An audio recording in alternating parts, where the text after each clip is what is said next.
As a content creator slash YouTuber who primarily talks about Marvel stuff and sometimes DC stuff, I tend to see and look for the best in Marvel properties like the MCU movies and Marvel Comics, for example. And that's not to say that I'm trying to be like a shill towards Marvel or anything like that, or for Marvel in this case. I really want them to make the best, content that they can possibly produce ever, right? But sometimes, now and then, they release content or properties that is just pretty much lackluster or just, well, for lack of a better word, shit. And I have to be very honest about it and talk about it.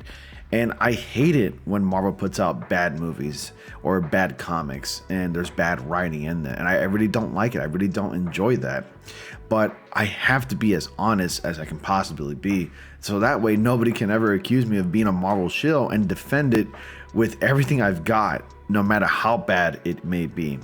And the reason why I'm talking about this and opening up with this is because Black Panther 2, or Black Panther Wakanda Forever, as it's properly called, it's not as good as the first one, unfortunately. I understand the path that they took, but I still feel that the first movie is far superior to the second one. Now, the first movie is a really good movie as well. Honestly, with how they treated this and how they decided to move forward and not recast T'Challa Black Panther was a horrible decision. And basically, just to simply put, Marvel Studios exploited the late Chadwick Boseman's death. The guy died at like around 43 years old in 2020, and it was really sad and unfortunate. Best move could have been to recast the character just like they did with, what's his actor's name? His name is something Hurt, and I can't remember. He plays Thunderbolt Ross in the Marvel movies, and he was recast with Harrison Ford, who's going to be playing the new Thunderbolt Ross / Red Hulk in the upcoming Captain America Brave New World. And that's actually a movie that I'm kind of looking forward to. And I'm actually quite, optimistically, I'm cautiously optimistic about the movie, honestly. But the theme about it, how everybody's pretty much racing to go after Tiamat, which is the celestial that's sticking out of the earth. That gigantic celestial that's been popping out of the earth, and people have been wanting Marvel to basically reference it, or at least go back to see what's going on with that and what are people doing with it.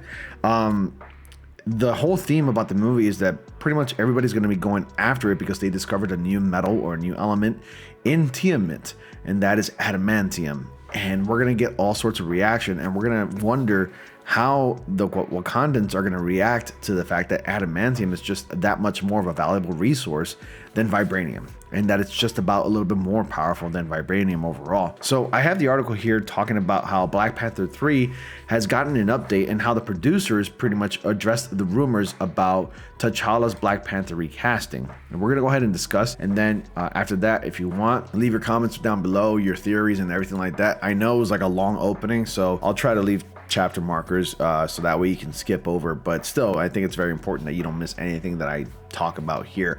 So Marvel Studios VP of Production and Development Nate Moore shared some new details about Black Panther 3, and as well as the truth regarding the rumors surrounding the recast of the late Chadwick Boseman T'Challa. A rumor circulated last month claiming that Marvel is allegedly looking for a new actor to star as T'Challa for future MCU projects. Boseman first played the titular superhero in Captain America Civil War back in 2016 and reprised the role in 2018 for the standalone feature Black Panther. The character also appeared in 2018's Avengers Infinity War and 2019's Avengers Endgame. Boseman sadly passed away at the age of 43 in 2020. So what did Nate Moore say about Black Panther T'Challa recasting rumors?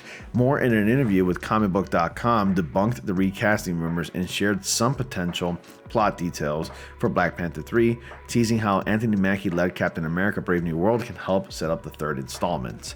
The truth is, there's no truth to those rumors. Never say never to anything. We haven't really had a lot of creative conversations with Ryan Coogler yet, because he's finishing his film Sinners, which comes out this year.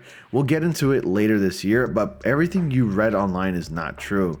If for no other reason, then we just haven't started working on it, Moore said. He added, I'm sure Wakanda will have an opinion about the arrival of adamantium, and I'm sure Wakanda had an opinion on Sam Wilson as Captain America.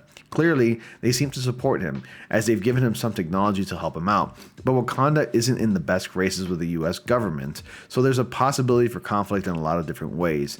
I think Wakanda, to me, gets to play in the same political thriller sandbox as Captain America because it does deal with globalization and global politics, so anything is possible. Kevin Feige last year confirmed that a third Black Panther film is in development after Denzel Washington accidentally spilled his involvement in the project. So other details about Black Panther 3 remain under wraps. And that's pretty much all there is to it. And to further add on about the whole adamantium thing, since, you know, it came out of the horse's mouth himself, Moore talked about how adamantium is really like one of the central focuses in Captain America Brave New World. I actually have like this 30-second clip from Marvel Studios. They just dropped it, and adamantium is like really the theme of this trailer. So it pretty much gives you an idea about what they're going after. And overall, if you don't know what adamantium is, it's basically a Wolverine Easter egg. I mean, that's what Wolverine has in its body. His bones is pretty much covered in adamantium, which his claws are made out of and could pretty much cut and slice through pretty much virtually anything. So here's a clip. The world is on the brink of war. You might have heard my stomach rumble a little bit. I'm kind of hungry. Adamantium is a discovery of the millennium. So many surprises left. Adamantium could tip the global balance of power. If only one country is going to control it. It's crazy how people, go crazy for something like this. No idea what I have in store. Honestly, this movie looks pretty fun. It looks like it's been well shot, and I'm gonna definitely see it. Whether I see it by myself or not, I'm really gonna see this movie. I really want to know where they go with this whole adamantium thing, and it's about time they're addressing the celestial that's sticking out of the earth, because people have been wondering, including myself, about when they're gonna be doing that, and I'm glad that they actually did it. But anyway, there you have it for today. You let me know your thoughts if you're excited to see Captain America Brave New World. And what are your thoughts about the whole rumors that were going around about, T'Challa Black Panther being recast? I honestly hope so in the very end that they actually end up recasting the character, because it's like the best thing that they could have done. I mean, if they were able to do it for other characters in the MCU, like Mark Ruffalo, the Hulk, and, Thunderbolt Ross, and for Harrison Ford, then I'm sure they could have done it for a major player in the MCU. But anyway, that's all I got for you today, guys. Thank you all so much for watching. Be sure to like, comment, subscribe, and click on the notifications so you all don't miss anything. Dislike the video if you did. And as always, I will see you all in the next comic panel.